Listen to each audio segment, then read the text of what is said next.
As quickly as possible, we'd want to get rid of the income tax. We'd want to get rid of the Federal Reserve System. Getting big government off the back of the little guy is the message Ron Paul preaches to students at colleges and high schools across the country. A former four-term congressman from Houston, Texas, Paul quit the Republican Party last year to run for president on the Libertarian ticket. While Paul is on the ballot in 46 states, he has few illusions about his chances of winning. Rather, he believes his campaign is laying the groundwork for future libertarians. Dr. Paul is 53 years old. He is a practicing physician, lives in Lake Jackson, Texas, and holds a bachelor's degree from Gettysburg College and his MD from Duke. Dr. Paul, thank you very much for joining us. Let's get right to the point. Now, you want to get rid of big government. You want to reduce the government in our lives. And you also want to cut out the income tax. Now, I know a lot of people against the income tax, but I don't think anybody that I know believes that you can really have a government this strong and pay for things here without that tax. Oh, no, you can't. You can't have a government like this without an income tax, but we don't want a government like this. This is not the kind of government that was designed by our founders of the country. It's not what was written in the Constitution. We've only had an income tax since 1913. But if you want a welfare state, and if you want to police the world and pay for the defense of Japan and Germany, send foreign aid to the Soviet Union, you not only need the income tax, you need the Federal Reserve to print up the money when the deficit is accumulated. So we think the government should be much smaller. If the government is small, then you don't need an income tax. The income tax only covers 38% of next year's budget. Well, I mean, but you're also talking about eliminating the FBI, the CIA, some parts of national health care.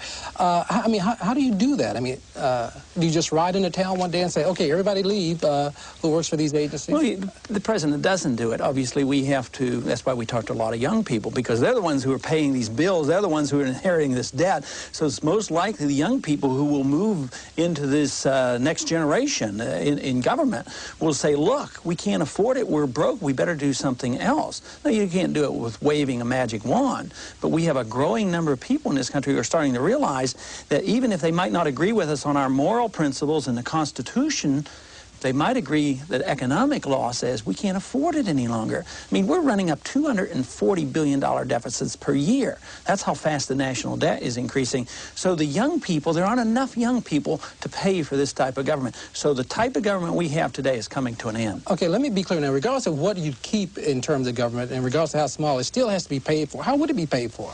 Well, the income tax only covers 38% of next year's budget. Oh, okay. So maybe you'd have a national sales tax. Maybe the states would raise the revenues. Maybe we would have so much tax per individual. Maybe there would be an import tax. There would be something other than the personal income tax. The personal income tax is the worst type of tax. Okay, now you're a doctor. You've taken the Hippocratic Oath. From what I understand, you believe, though, about health care, you're going to leave out a lot of people, poor people, if we put your plan into action. How do you know? Who really need health care. How do you know? That's a bad assumption as far as I'm concerned. There are 38 million people today that have no health care after the government's been in health care for 45 years. If you want to look at health care when government really controls it, go to the Indian reservations. Worst care in the world. Go to the VA hospitals. We spend a lot of money on health care, the government today. The price has gone up, the quality has gone down, the distribution has been eliminated. There are more people without health care now since the government's been in the business. Okay, but what do you do to get better health care? It's sort of like asking, how do you deliver bread to poor people? How do they get bread? They work and they go out and get it. Services and goods in a free society are delivered by the marketplace, but not by government. Now, if you think government is supposed to deliver all goods and services, you have to join a philosophy called welfarism or socialism. And we, of course, reject it for moral reasons, for humanitarian reasons. We believe the best distribution, the highest standard of living is done under a free market system. Yeah, but there are some people who can't do for themselves. I mean, we got people out on the streets right now in this town, maybe 30,000 of them. What? That's right. They're all a result of government. Government inflation, government deficits, government programs. So if you really want to help them... But doesn't government have a responsibility to come and take care of them? Personally, we do, yes, but I don't have the right to steal from you because somebody out in the street needs your help. You have an obligation personally to help them, but I don't have the right to interfere with your right to take something from you and deliver it to somebody out on the street. And you have to remember, There are more people on the street today without homes, without medical care, since we've been in the business of welfare.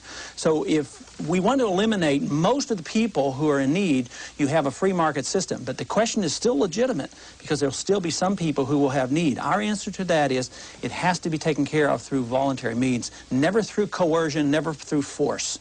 You said we shouldn't be nearly as involved as we are in foreign affairs and support, defense support, military for our allies.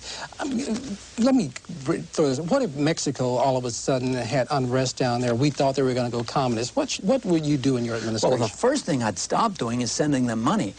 You know, they're broke.